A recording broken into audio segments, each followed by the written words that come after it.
Bonsoir, bonsoir à tous, bienvenue sur mon groupe Facebook.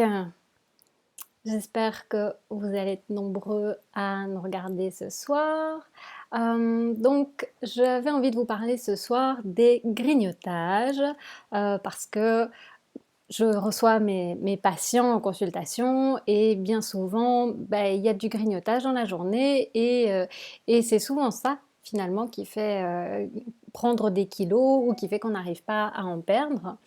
Et donc je m'étais dit que c'était sûrement un bon sujet à débattre avec vous ce soir. Donc je vais vous présenter quelques petites choses et puis j'aimerais déjà voir un petit peu qui est là avec nous ce soir. Donc faites-moi un petit coucou quand vous arrivez, comme ça je vois que vous êtes là. Puis vous me dites d'où vous me regardez aussi. Je ne sais pas si on a que des Belges ou si on a aussi des gens qui viennent d'autres pays francophones dans ce groupe.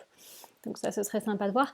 Et alors, pensez bien aussi à cliquer sur le lien que j'avais mis juste en dessous du commentaire pour vraiment vous identifier sur ICAM, pour que ICAM puisse vous afficher et afficher votre nom dans les commentaires. Sinon, je ne vois pas. Voilà, il y a quelqu'un qui me dit bonsoir et je ne vois pas qui c'est. Ah, mais si, c'est Stéphane. Voilà, c'est parfait, ça s'affiche. C'est magnifique. Génial, bravo. Hello Stéphane, hello Sophie. Oh, chouette, Sophie est là avec nous aussi. Sympa, voilà. Moi, je reçois vos commentaires en différé parce que Facebook a toujours quelques dizaines de secondes de retard aussi dans la diffusion. Donc, voilà, je vois vos petits commentaires. C'est cool. Bon. Eh bien, on va commencer sans tarder et puis les retardataires prendront le train en route, hein, c'est pas grave. Je voulais commencer un petit peu ce live en vous demandant si vous connaissez autour de vous quelqu'un qui a une relation parfaite avec l'alimentation. C'est pas moi, hein. Cherchez pas. Parce que, bon, quand on pense grignotage, on pense, bon, voilà, des comportements qui sont pas toujours géniaux en termes de santé. Donc, on se fait comme ça des idées sur ce qu'on doit faire et ce qu'on ne devrait pas faire. Donc, est-ce que vous connaissez quelqu'un dans votre entourage qui a la relation parfaite? Alors, la relation parfaite avec l'alimentation, ça veut dire quelqu'un qui a justement pas ces cravings, comme on les appelle en anglais, hein, ces impulsions, ces pulsions alimentaires, ces envies de crash et des trucs comme ça. Quelqu'un qui, en même temps, donc n'a pas ces pulsions et en même temps n'a pas d'appréhension à l'idée de manger un paquet de frites, une tablette de chocolat, des trucs comme ça. Et en même temps, quelqu'un qui ne mange pas ses émotions. Personnellement, moi, je connais personne comme ça. Et c'est pas moi non plus. En fait, on a tous des moments de up and down, des moments où voilà, on a envie d'un truc crade, des moments où les émotions c'est pas top et on va manger à cause de ces émotions. Et voilà, et peut-être certains d'entre nous qui sont plus sensibles aussi au fait de manger sainement, qui vont avoir quelques appréhensions à manger certains aliments qui sont pas bons pour leur santé. Enfin bon, voilà. On a tous une relation particulière avec l'alimentation et donc d'emblée, je voudrais vous déculpabiliser aussi par rapport à ces grignotages. Et donc, c'est vrai que c'est un comportement qui peut avoir des conséquences sur la santé, sur le poids. Mais on va voir un petit peu d'où ils viennent ces grignotages et ce qu'on peut faire. Et est-ce qu'on doit tous les bannir ou est-ce qu'on en accepte certains aussi? Ça, vous me connaissez, vous savez que je vais aussi en accepter certains. Donc c'est vrai que quand on parle des grignotages, on pense tout de suite crasse, on pense chocolat, chips, saucisson. Mais ça peut être aussi des grignotages plus sains et on va le voir.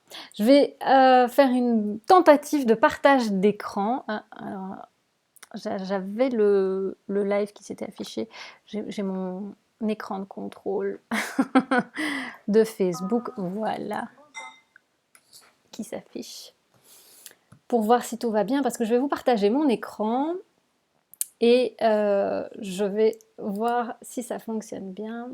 Alors, je vais déjà remettre ça. OK. Et bon, on va faire ici. Non, il veut pas. Ah non, je sais pourquoi il veut pas. J'arrive tout de suite. Voilà. Mais je ne vais pas faire comme ça. Alors, je vais rebasculer là. Et je... Excusez-moi pour le délai, la technique. Je suis toute seule aujourd'hui, je n'ai pas d'assistant. Vous ne voyez toujours pas. Ça va arriver. Donc ici, je vous ai fait un espèce de mind map. Il arrive, qui reprend un peu toutes les idées que j'ai eues pour vous parler aujourd'hui des grignotages. Donc, au début, je voudrais commencer par une définition. Je ne sais pas si vous voyez. Je n'ai pas l'impression que vous le voyez d'ailleurs. Non. Voilà. Ça y est. Là, vous voyez. Je vais essayer d'afficher les commentaires aussi sur mon iPad. Désolée hein, pour ces soucis techniques. Voilà. Génial. On y est. Donc, je voulais vous parler du grignotage. Et en premier lieu, on va voir effectivement la définition. Est-ce que c'est le grignotage? Qu'est-ce que moi j'entends en tant que diététicienne par grignotage? Alors oui, on dit que ce sont des prises alimentaires en dehors des repas. Pour moi, ça ne se limite pas à ça, parce que, voilà, on peut avoir 3 repas principaux par jour, mais aussi des petits repas qui sont des collations, que je ne considère pas comme des grignotages à certaines conditions. Donc ce sont des prises alimentaires en dehors des repas qui sont planifiés, et donc qui ne sont pas planifiés et qui ne sont pas contrôlés. C'est un truc un petit peu impulsif. Qui sont généralement constitués d'aliments très palatables, hein, de trucs gras, salés, sucrés, des trucs qui font envie. En général, on ne va pas trop grignoter sur des carottes, sur des bâtonnets de carottes. Et qui donc vont souvent provoquer un sentiment de culpabilité. Généralement, si vous trouvez que vous avez un problème avec votre grignotage, c'est probablement que la culpabilité arrive après avoir grignoté. Et là, on va voir aussi pourquoi c'est problématique cette culpabilité. Est-ce que vous me suivez? Est-ce que vous êtes d'accord avec cette définition? Est-ce que vous avez des choses à rajouter? Ça peut être intéressant aussi pour moi d'avoir votre avis là-dessus. Alors, en attendant, je passe... Moi, j'ai défini des types de grignoteurs. Je voulais proposer comme ça parce que sont les grignoteurs que je retrouve assez souvent en consultation. Il y a encore sûrement d'autres grignoteurs que je n'ai pas listés. Ah oui, j'avais d'ailleurs oublié d'en mettre un. C'était le grignoteur nocturne. Voilà, j'y ai pensé tout à l'heure. Donc pour moi, il y a différents types. Je vais vous expliquer un peu ce que j'entends par ces différents types de grignoteurs. Il y a ce qu'on appelle le grignoteur distrait. C'est celui qui trouve la petite coupe de bonbons ou de petits chocolats de Pâques ou des trucs comme ça, et puis qui, tout en faisant autre chose, il les mange, et pas spécialement l'intention de les manger, mais bon, ils sont là, c'est sympa, et puis pendant qu'il fait autre chose, ben voilà, hop, les bonbons, les chips, les cacahuètes, les je ne sais pas quoi, ont disparu. Ah, ben voilà, pas de bol. Et donc c'est pas vraiment intentionnel, il n'y a pas toujours de culpabilité non plus, mais ça peut être problématique aussi s'il se retrouve dans un environnement où il y a souvent des petites choses à grignoter. Alors j'ai mon assistant qui n'est pas assistant aujourd'hui, qui veut me dire quelque chose? Non? Qui vient juste regarder, d'accord. Il y a le grignoteur pressé, le grignoteur travailleur. C'est celui qui ne se défait pas de son ordinateur pour manger le midi et puis qui du coup n'a pas le temps d'aller s'acheter à manger, un sandwich ou quoi que ce soit.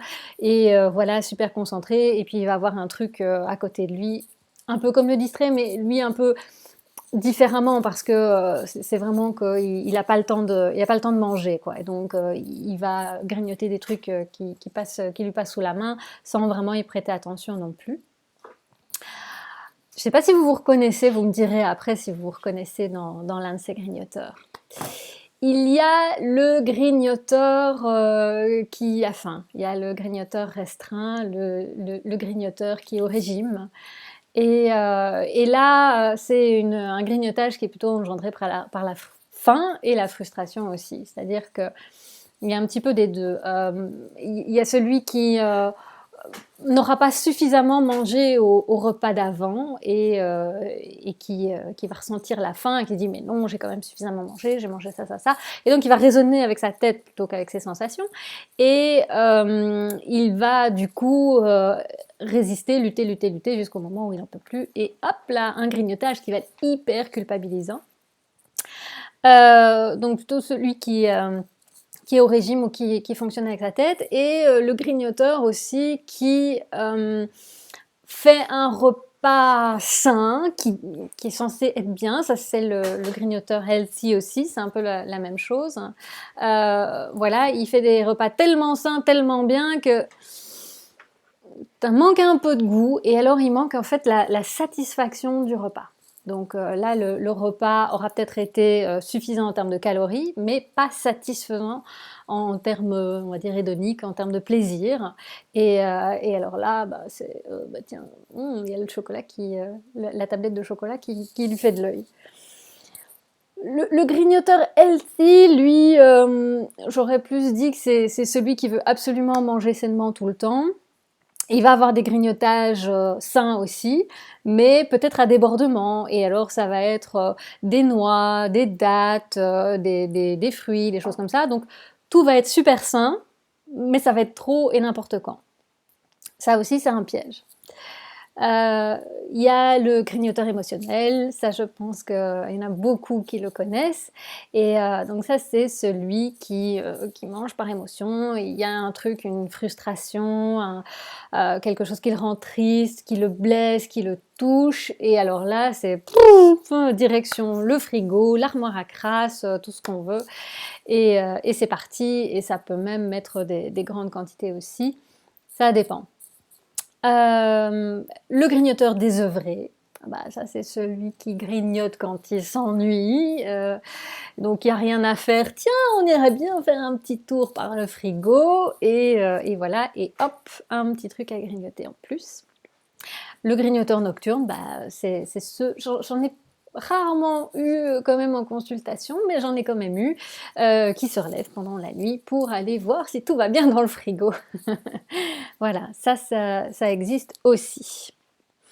Mon assistant prend beaucoup de notes pendant le live, je ne sais pas si vous pouvez voir, c'est magnifique. Il gaspille des post-it, il va se faire ramasser. Voilà, d'ailleurs ça va être l'heure d'aller faire dodo, il est 21h, c'est l'heure pour les petits assistants et grands assistants d'aller dormir.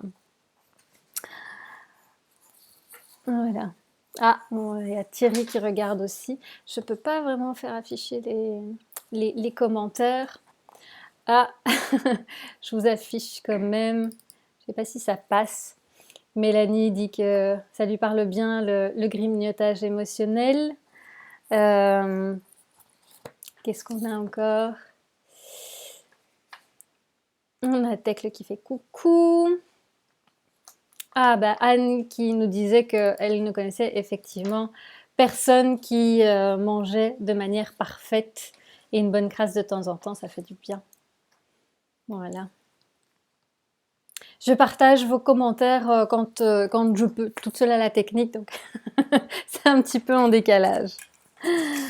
Alors, on va continuer, je vais reprendre mon petit mind map. Donc sur les types de grignoteurs, dites-moi un peu vers quel grignoteur vous ressemble le plus. Moi, qu'est-ce que ce serait? Je ne sais pas. Peut-être un grignoteur émotionnel, un peu grignoteur désœuvré. Je vous donnerai ma technique d'ailleurs pour contrer ça. Hem, alors qu'est-ce que je peux être encore? Parfois un grignoteur pressé, voilà. J'avoue, on n'est pas tous parfaits, hein. Alors, maintenant c'est au dodo. Alors, je vais vite encore aller. J'entends qu'il y a des petits commentaires qui arrivent, je vais vite aller voir. Ah, je les vois pas ici, trop tard. Ok, je continue. On continue alors dans les mécanismes physiologiques. Je ne vais pas m'étendre sur le sujet parce que c'est pas, je trouve que ça ne va pas vraiment vous servir ici à contrer ces grignotages, mais bon, le mécanisme physiologique, il est vraiment lié à la cause. Et la cause, elle peut être effectivement, donc je vous disais, ça peut être la faim, ça peut être essentiellement les émotions, ça peut être donc l'ennui aussi. Donc tout ça, ce sont des mécanismes neurochimiques différents. Mais donc, neurochimique, ça veut dire qu'il y a beaucoup de choses qui se passent au niveau des neuromédiateurs et au niveau hormonal. Donc, on a plein d'hormones différentes qui agissent sur les sensations de faim. Et on a à la fois la gréline, l'orexine et la leptine. Ça, ce sont vraiment les hormones spécifiques à la faim, donc qui inhibent ou qui, au contraire, augmente les sensations de faim et de satiété. On a une sérotonine qui va être plutôt une hormone un peu bien-être, qu'on appelle comme ça bien-être, mais qui elle aussi a un rôle très important sur l'appétit, sur la régulation de l'appétit.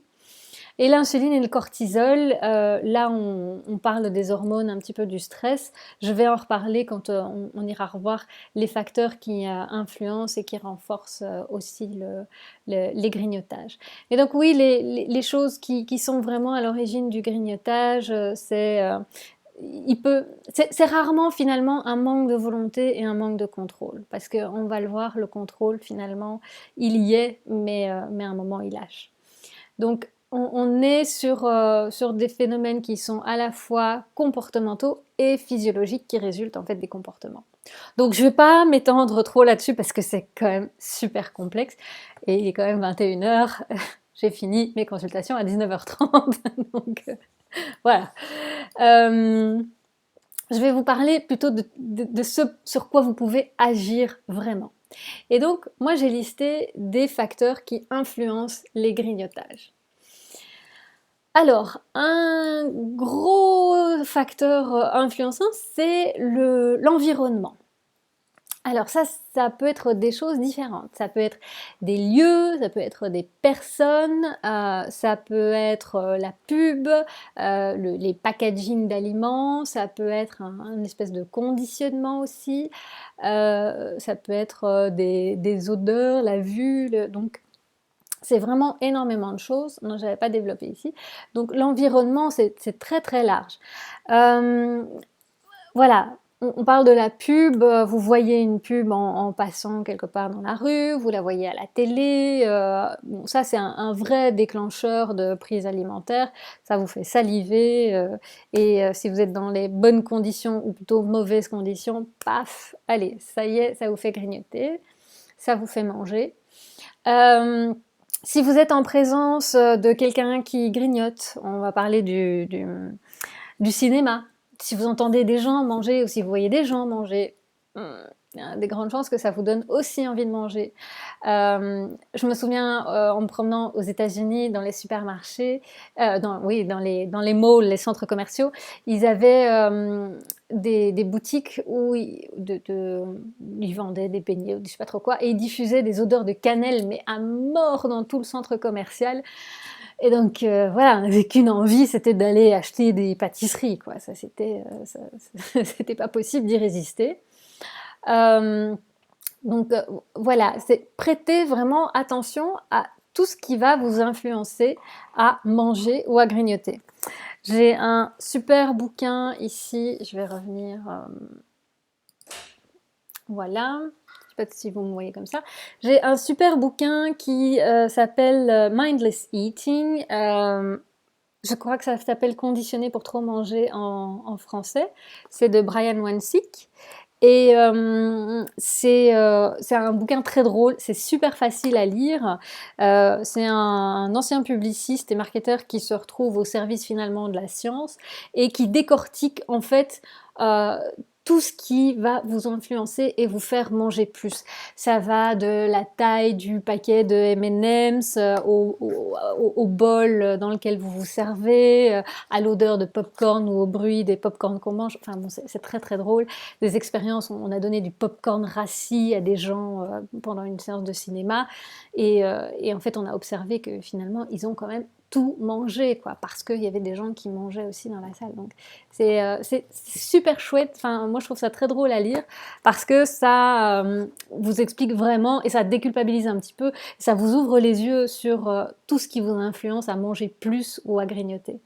Donc ça, je trouvais que c'était un chouette petit bouquin. Je reprends mon partage d'écran. Ouais, j'ai trouvé comment faire.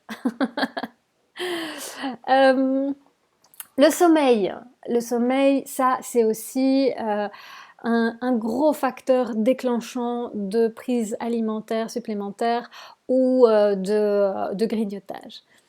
Alors pourquoi là aussi on rentre dans des phénomènes physiologiques, mais sachez qu'en fait il y a une dérégulation du système hormonal et donc des hormones qui gèrent l'appétit quand on manque de sommeil et que donc ce manque de sommeil stimule l'appétit.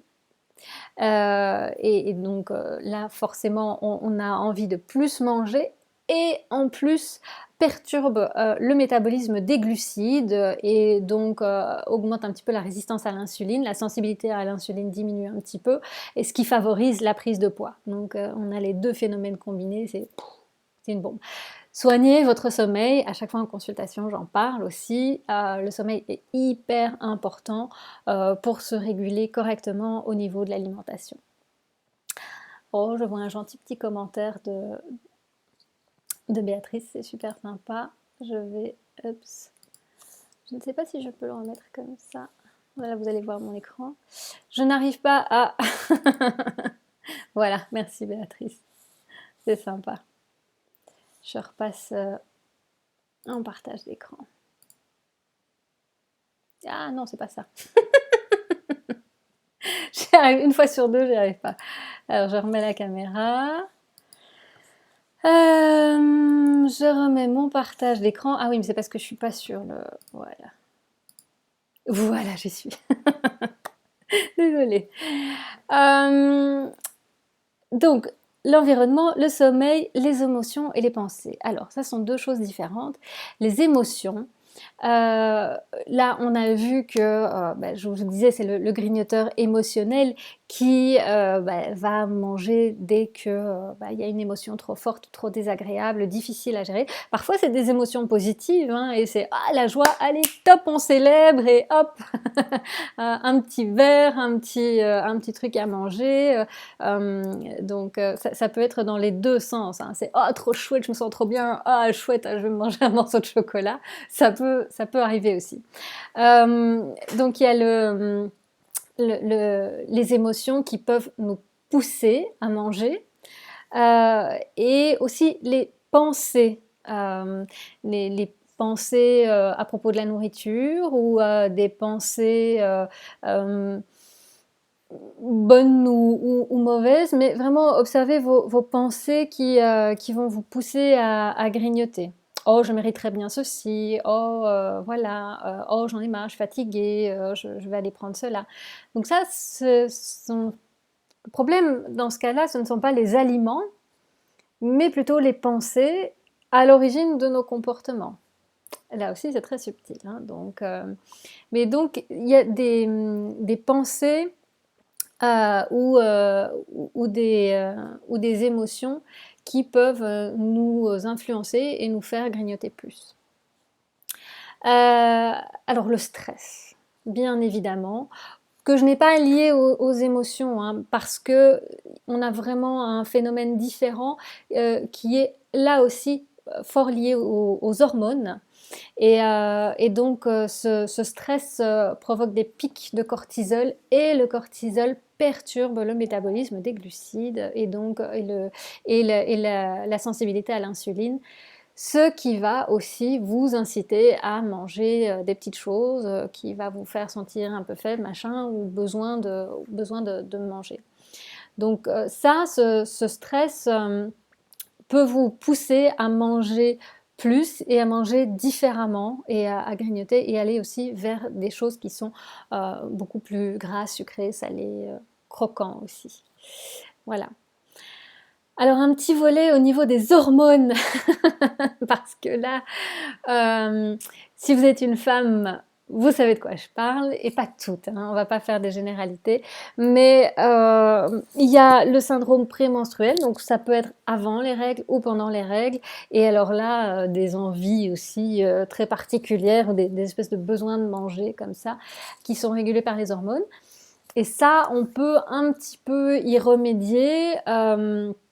Un peu grâce à l'alimentation, avec des médecines parallèles aussi, mais c'est vraiment gérer aussi le syndrome prémenstruel et des choses comme ça. Donc c'est un facteur externe aussi. Vous n'êtes pas complètement folle. Voilà, c'est vraiment c'est quelque chose de réel, c'est quelque chose qui existe et c'est physiologique. Alors, on n'est pas obligé non plus de céder à toutes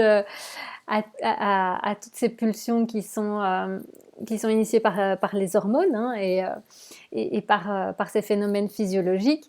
Mais en tout cas, ça peut déjà enlever une partie de culpabilité. Ça permet de prendre aussi un petit peu de recul.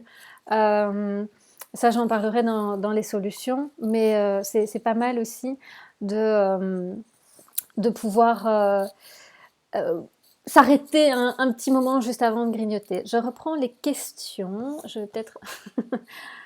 C'est Julie qui est là, qui voit un super document qui est en lien avec l'hypnose.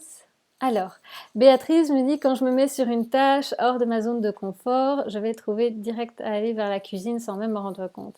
Ah voilà, la lutte contre les gestes réflexes. Ah oui, ça je l'avais mis aussi dans les facteurs d'influence, mais plutôt dans l'environnement, c'est le conditionnement. Pardon, le conditionnement. Ça y est, j'ai un truc coincé dans la gorge.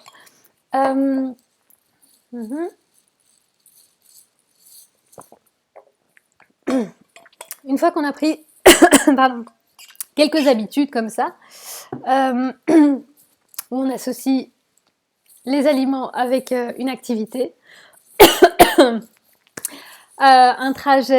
long trajet en train avec un paquet de chips ou un paquet de bonbons, pareil pour le long trajet en voiture. Je suis toujours en petit, je vais revenir en grand. Voilà. Un long trajet en voiture, un trajet en train, un trajet en avion, je sais pas, aller faire le plein d'essence, et on passe s'acheter un truc au petit magasin, vite un petit chocolat.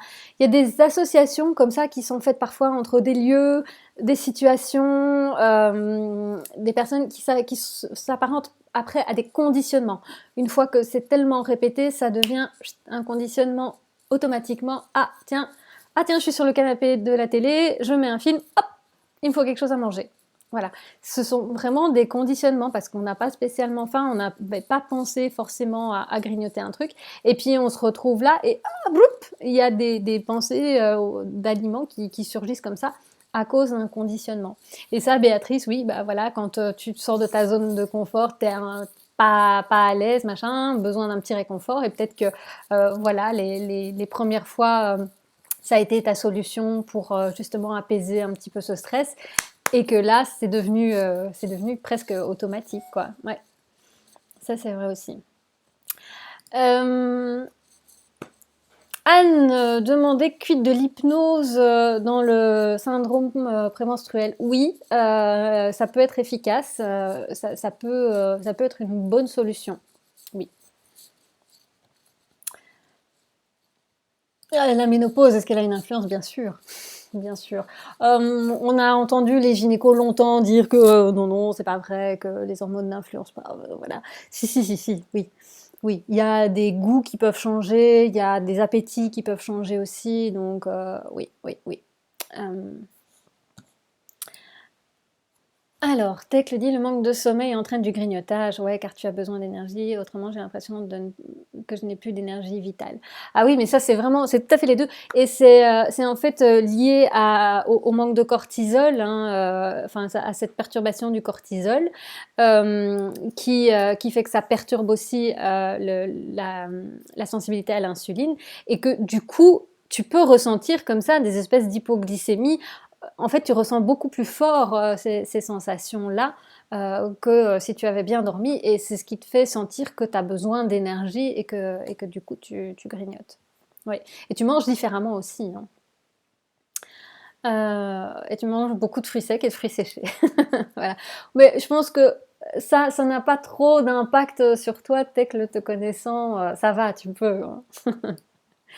Et alors, Stéphane dit je travaille dans la restauration et je pense en permanence à la nourriture. Ouais. Aider les collègues, comment améliorer leur carte. Et comme je suis commerciale, je mange dans la voiture et je ne remarque même pas que je mange. Je finis le paquet de chips sans le remarquer. Ouais, ça aussi. Euh, c'est Oui, ça peut s'apparenter à du grignotage, mais quand tu manges effectivement en pilote automatique sans t'en rendre compte, ton cerveau n'enregistre pas que tu manges. Il n'enregistre pas non plus les calories. Donc ça, c'est ce que je raconte souvent aussi à mes patients en consultation, c'est que le cerveau, il est hyper nul pour enregistrer ses apports alimentaires. C'est franchement un truc dont il n'avait pas besoin quand il a été créé il y a super super longtemps et qu'il n'y avait pas assez à manger. Donc c'est une fonction vraiment qui marche pas très bien dans le cerveau. Et donc pour être sûr que tout soit bien comptabilisé et que voilà, le cerveau puisse enregistrer, on a besoin de prêter attention à ce qu'on mange et on a besoin de 20 minutes pour que les signaux passent de l'estomac jusqu'au cerveau. On dévie un petit peu du sujet initial, mais voilà, c'est effectivement quand on est distrait, ce que j'appelais le grignoteur pressé, workaholic qui fait autre chose pendant qu'il mange ou que, enfin, voilà, c'est aussi ça, hein, c'est le fait de ne pas pouvoir intégrer ce qu'on a mangé et donc de ne pas ressentir non plus la satiété et qui pousse à grignoter. Ok, merci pour vos questions, c'est super. Alors, on est reparti. Je vais repartager mon écran. Ah, super. Youpi! Cette fois, j'y arrive. Une fois sur deux, j'y arrive. La prochaine fois, je serai au top. Alors, qu'est-ce qui vient renforcer ces grignotages aussi? Eh bien, il y a les pensées. Et c'est là que je parlais de culpabilité et que je voulais enlever une partie de cette culpabilité avec vous ce soir parce que cette culpabilité vient souvent renforcer le grignotage. J'ai mis 3 mots, ils sont en anglais, je trouve pas de bonne traduction en français. Le premier, c'est indulgence. Qu'est-ce qu'on fait quand on a une envie de manger ou une envie de grignoter? On peut soit se le permettre, se l'autoriser, donc ça c'est indulgence. Et alors bah voilà, on grignote, avec ou sans culpabilité après. Et il peut y avoir une deuxième possibilité qui est la résistance. Et alors là, on tient mon Dieu, je ne grignoterai pas, je ne grignoterai pas, je ne grignoterai pas, je ne grignoterai pas, jusqu'à ce que ça pète, en général. Voilà, jusqu'à un moment où on ne tient plus. Et alors là donc c'est parti et on se lâche. Et en général, c'est bien pire que si on avait tout de suite mangé quelque chose. Et la troisième posture, celle du sage, c'est la awareness. Donc, on est aware comme Jean-Claude Van Damme. On est conscient. C'est la prise de conscience de ce qu'on est en train de faire. Et donc, c'est hop, le petit pas en arrière ou le petit moment de ah, attention, qu'est-ce que je suis en train de faire, la petite temporisation en fait, euh, qui fait qu'on on va pas totalement déraper et que ça va quand même mieux se passer. Alors, après ça, les solutions, parce que c'est ce que vous attendez quand même. Encore une fois, je n'ai pas de baguette magique, hein. Pareil qu'en consultation, ici en live, je n'en ai pas non plus. Donc, qu'est-ce que je peux vous proposer comme solution? Pour moi, les solutions, elles sont liées au type de grignotage et aux facteurs qui vont influencer, qui vont vous pousser à grignoter. Donc, si on reprend, je vais vous balader un petit peu, hein. Le grignoteur distrait et le grignoteur pressé, un petit peu les deux. C'est à la fois de la conscience et de l'organisation. Si on n'a pas pensé à aller acheter à manger, si on n'a pas un repas qui est prêt pour le midi, ni pour le soir, bon, c'est clair qu'on va manger de manière déstructurée et ça peut nous pousser à grignoter. Donc c'est organiser. Organiser les menus, organiser les courses pour avoir des choses saines aussi, mais aussi organiser le repas de midi qu'on peut prendre au boulot, à l'école ou ailleurs pour avoir quelque chose de, je vous le disais, à la fois rassasiant et satisfaisant. Si c'est pas satisfaisant, il y a des chances qu'il y ait des grignotages par la suite. Et organiser aussi les prises alimentaires au cours de la journée. Il y a certaines personnes qui sont super douées pour ça, c'est que si elles se barrent pas des plages horaires dans leur agenda de la journée, il n'y a pas le temps pour manger. Donc c'est vraiment s'organiser des temps de pause pour manger et éventuellement entre les 3 repas, s'il y a besoin et si physiologiquement c'est vrai qu'il y a besoin de manger entre les repas, alors on peut les prévoir et on prévoit alors des collations qui ne sont pas des grignotages mais qui sont vraiment des apports alimentaires qui sont intégrés au reste de la journée et qui fournissent en fait un équilibre, qui finissent d'équilibrer la journée alimentaire. Ça c'est pour nos 2 premiers. Alors, il est parti. Ça ne va pas aller. Ça ne va pas aller du tout. Ah, c'est une nouvelle map. Non, c'est pas ce que je voulais. Je vais retourner à l'ancienne. Ce sera mieux. Je suis désolée. Alors, le grignotage. Voilà, on y retourne.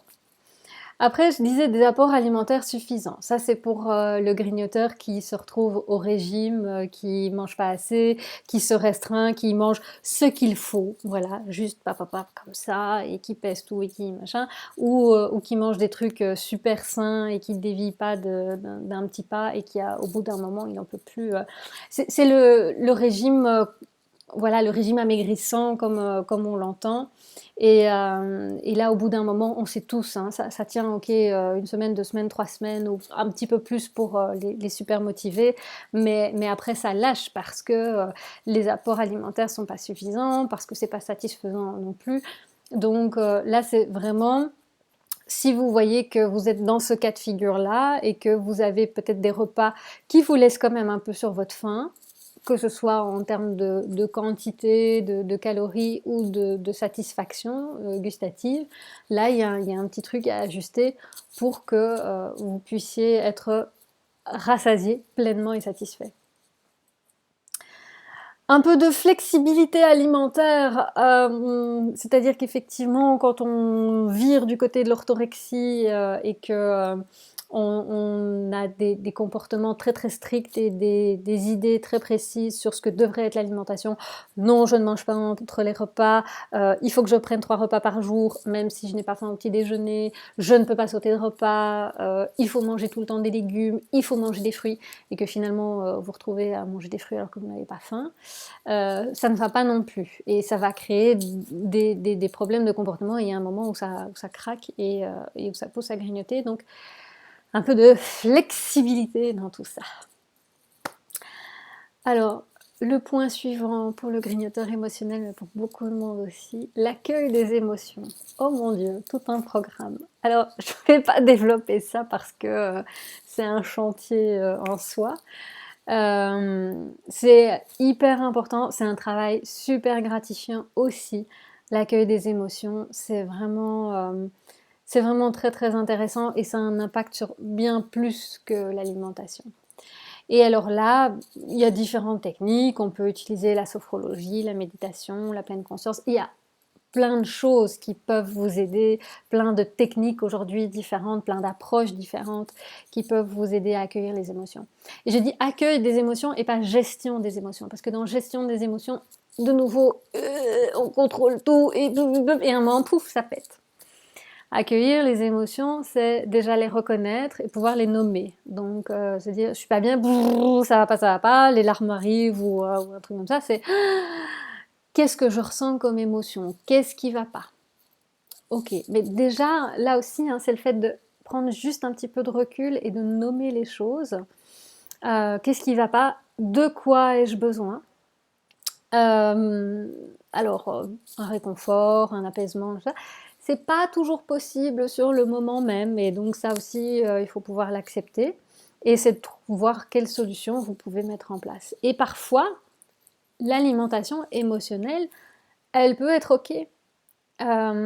C'est pas ok quand vous êtes pas bien, que vous mangez un petit carré de chocolat et puis ça dévie sur la tablette entière ou sur le paquet de biscuits entier qui y passe et que finalement ça ne vous procure pas plus de satisfaction.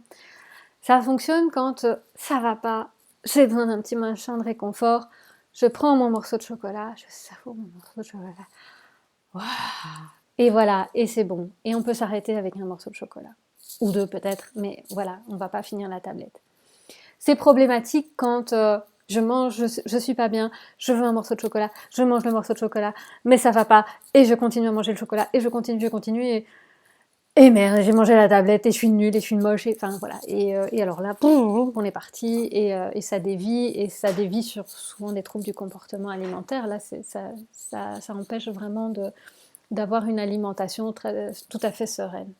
Donc l'accueil des émotions, voilà, c'est un travail un petit peu à faire sur soi, mais c'est hyper gratifiant si vous pouvez aller là-dedans. Alors, pour le grignoteur désœuvré, l'occupation. Devant la télé, je vous donne ma solution. Moi, à un moment, j'avais eu tout ce conditionnement, voilà, canapé, télé, manger. Et ce que j'ai fait, j'ai commencé à tricoter.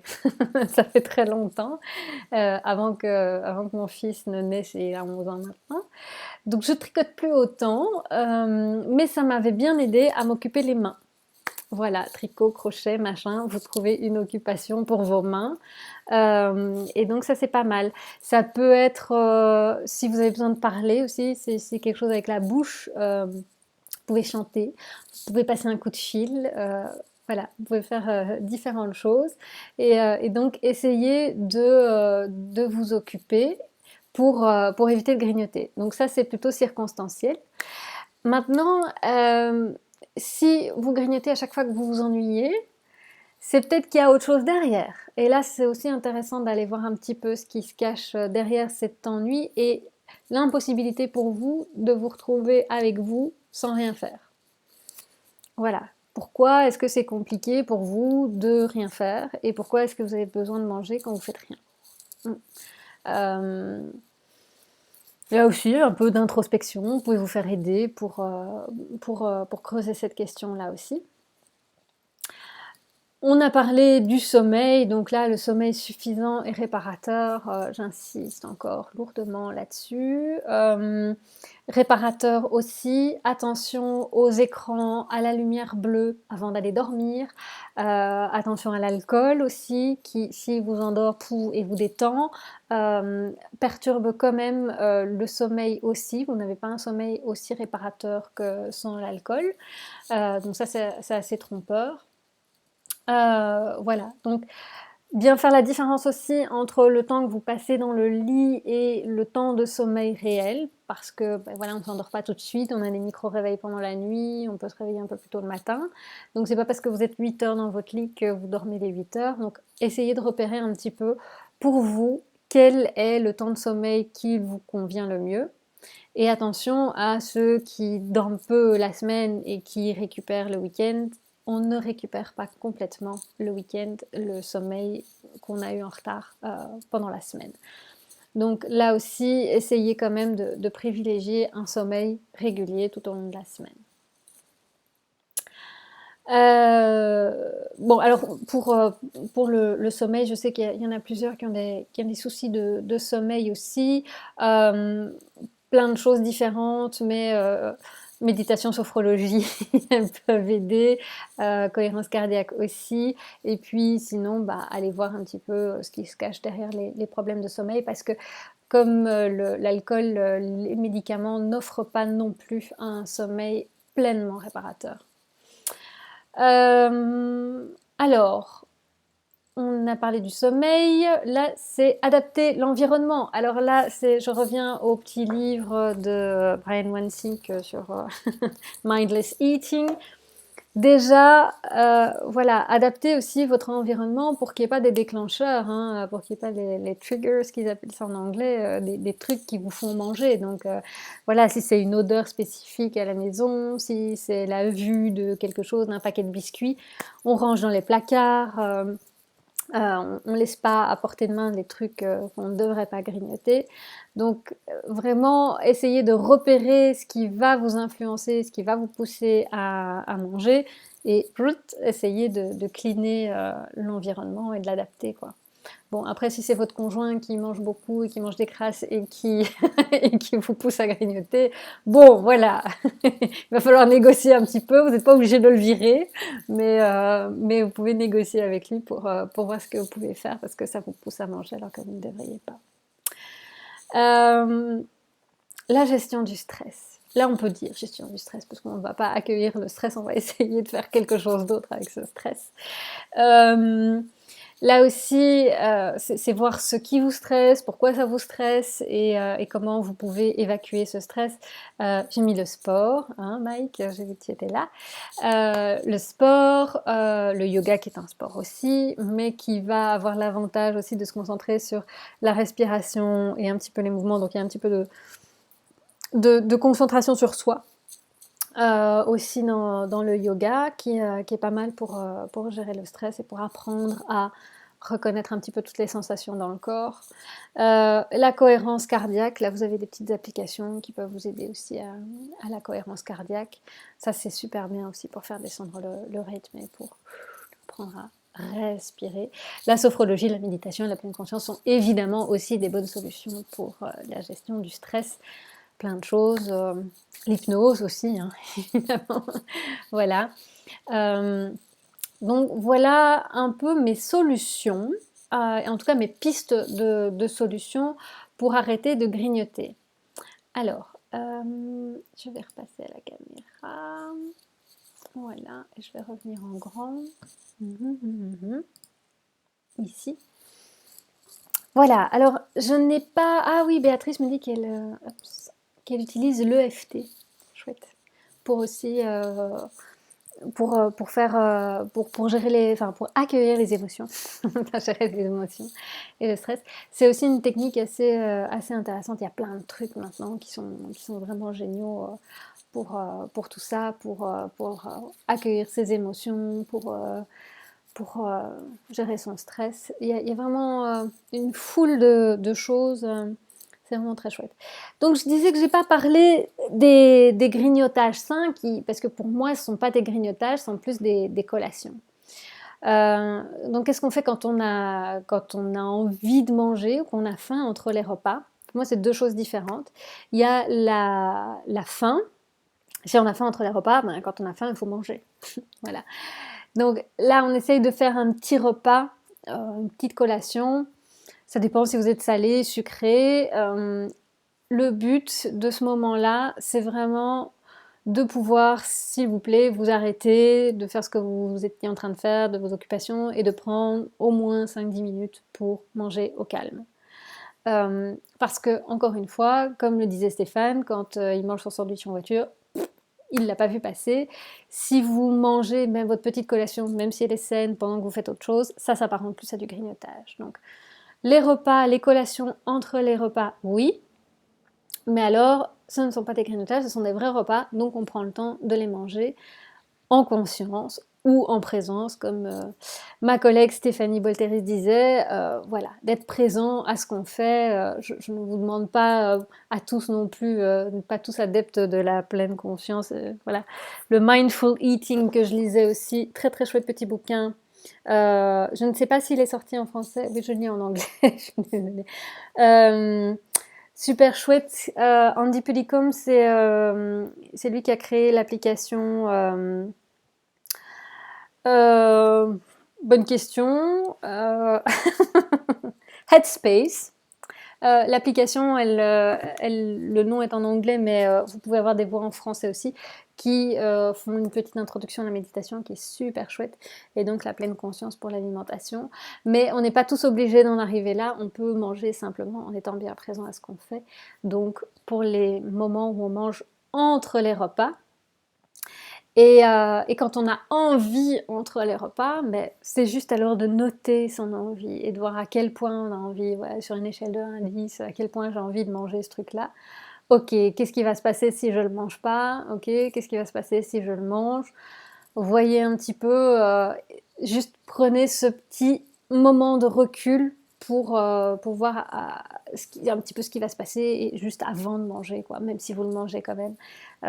C'est d'être un petit peu plus conscient. Ça va vraiment vous aider à pas vous ruer sur les aliments et pas vous ruer sur les grignotages. Voilà. Eh bien, moi, je suis arrivée, comme vous l'avez vu, j'ai fini le tour de ma présentation pour ce soir. Et donc, je vais laisser la place à vos questions si vous en avez encore. J'espère que ça vous a été utile, que ça a été instructif.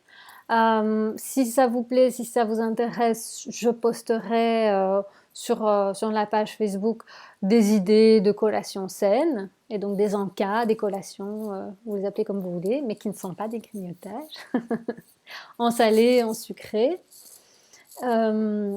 Mais voilà, dites-moi maintenant un petit peu si vous voyez un petit peu plus clair, si vous savez comment vous y prendre, si vous avez déjà pu déterminer un petit peu ce qui vous poussait à grignoter, et si vous savez comment vous allez pouvoir un petit peu mettre ça à distance ou changer les choses.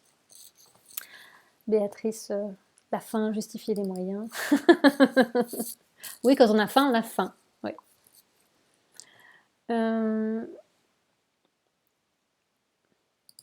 Anne, le Nutri-Score vous aide-t-il? Alors, c'est pour voir si dans le groupe... chouette. S'il y en a qui utilisent le Nutri-Score, je vous laisse répondre au petit commentaire de Anne. Merci Tecle, c'est cool. Ah, Béatrice, génial, je suis contente que ça t'ait aidé. Chouette. Ça fait la lumière un petit peu sur nos comportements finalement. Et vraiment, on est tous comme ça et tout le monde a des grignotages, tout le monde a des phases où bah voilà, on va à côté, on dévie un peu et c'est normal. Hein, voilà. C'est surtout arrêter l'autoflagellation.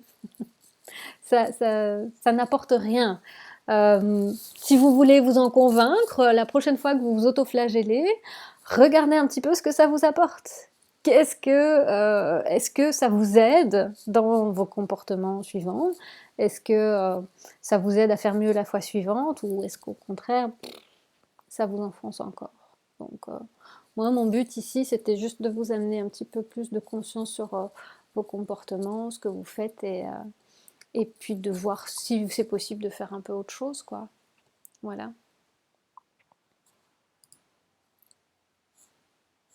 Cool, merci Tech, le fait de savoir ce qui nous pousse aide grandement à diminuer l'envie de grignoter. Chouette.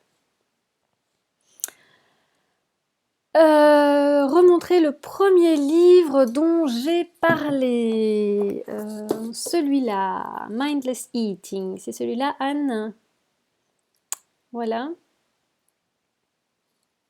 Donc, conditionné pour trop manger, je crois, en français. Euh, et donc, très très drôle, très chouette, que ce soit en français ou en anglais, et très sympa. Alors, Tecle, elle n'est pas franchement convaincue par le Nutri-Score. Ça dépend de, je veux dire, votre niveau de connaissance en matière de nutrition et de votre intérêt. Quelqu'un qui s'intéresse absolument pas du tout à la nutrition ni à l'alimentation, qui va faire ses courses comme ça à l'aveugle, pour comparer deux produits similaires de la même catégorie, ça peut être intéressant. Maintenant, qu'est-ce qu'on compare? On compare des produits transformés ou ultra transformés. Voilà. Donc, pour moi, c'est... ouais. Et tu dis Nestlé est champion d'enroulage dans le sucre avec le sucre et le gras de Nutri-Score.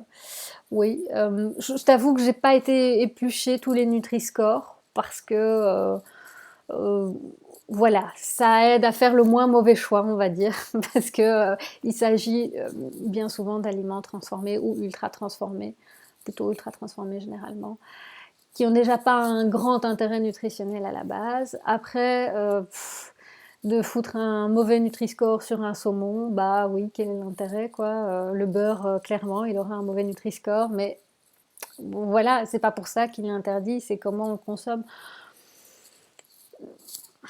Ça a le mérite d'exister, maintenant, voilà. Je m'étendrai pas plus, c'était pas le sujet du soir, mais voilà si tu voulais mon avis, Anne, et l'avis des autres sur le Nutri-Score. Mike, il va jamais au supermarché, il sait même pas ce que c'est le Nutri-Score. Oui, je sais. C'est très bien. Euh, Béatrice, alors, hop, je vais rafficher le commentaire.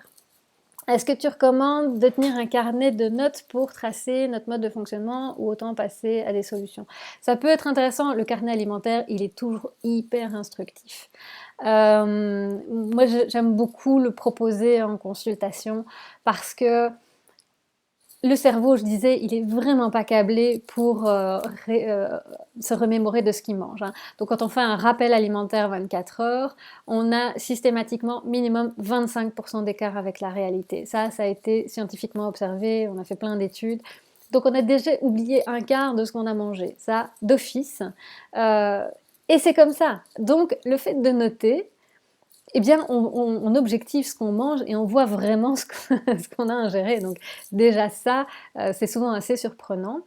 Moi, ce que j'aime beaucoup faire, c'est de demander aussi les sensations de faim et de satiété avant et après le repas.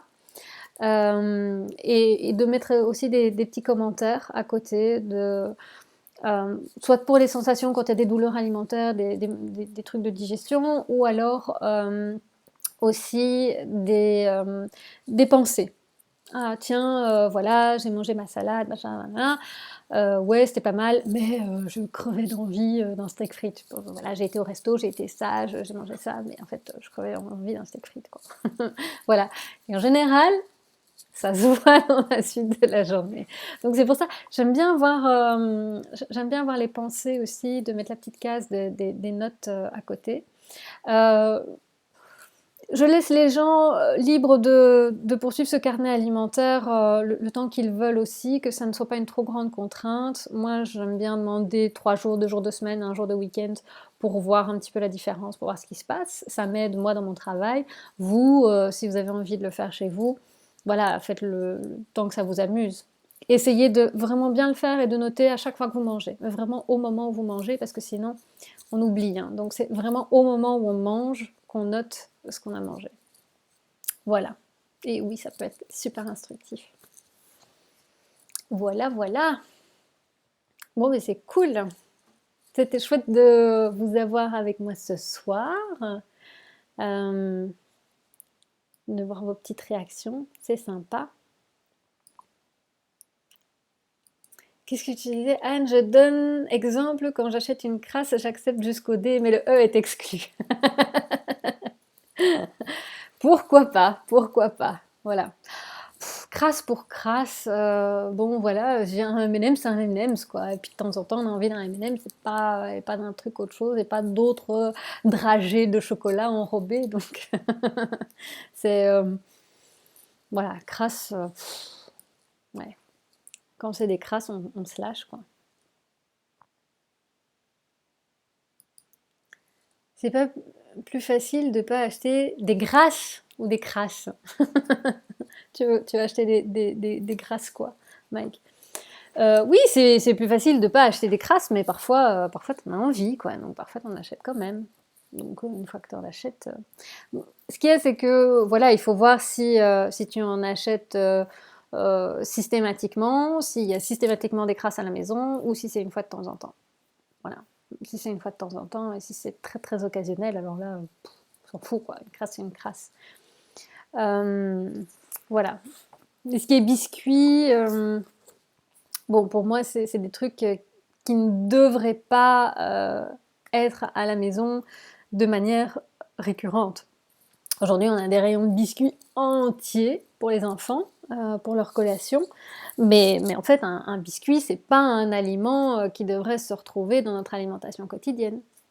Non. Surtout les biscuits qu'on retrouve dans les supermarchés, des trucs ultra transformés. Euh, donc oui, des idées de collation saines et ludiques pour les enfants, d'accord, je prends les notes et je prends les idées. Je posterai aussi, d'accord. Je ferai des petits posts, c'est bien, ça va être fourni.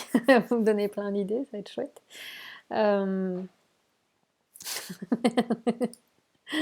Oui, on peut acheter des grâces. Je ne sais pas si les grâces se retrouvent au supermarché, j'en suis pas sûre. Je sais pas si ça va aider Mike. Voilà. Merci Anne. Et donc oui, donc Mélanie disait des collations saines et ludiques pour les enfants. Ok. Sur ce, voilà, je pense qu'on va clôturer ici ce petit live. Si vous avez encore des questions, vous pouvez les remettre en dessous. Ce sera toujours dans le commentaire, ça va rester dans le groupe. Et donc vous pouvez les mettre là et j'y répondrai plus tard. Parce que ce soir, voilà, il est déjà bien tard, j'ai une bonne journée bien chargée. Donc je vais vous laisser là, je vais retourner à ma vaisselle qui n'est pas terminée. Et voilà, je vous souhaite une bonne soirée, éventuellement avec un petit morceau de chocolat devant le film, mais c'est pas obligé. Voilà, je vous fais des gros bisous à tous, très bonne soirée, et puis on se retrouve bientôt sur le groupe. Ciao, ciao.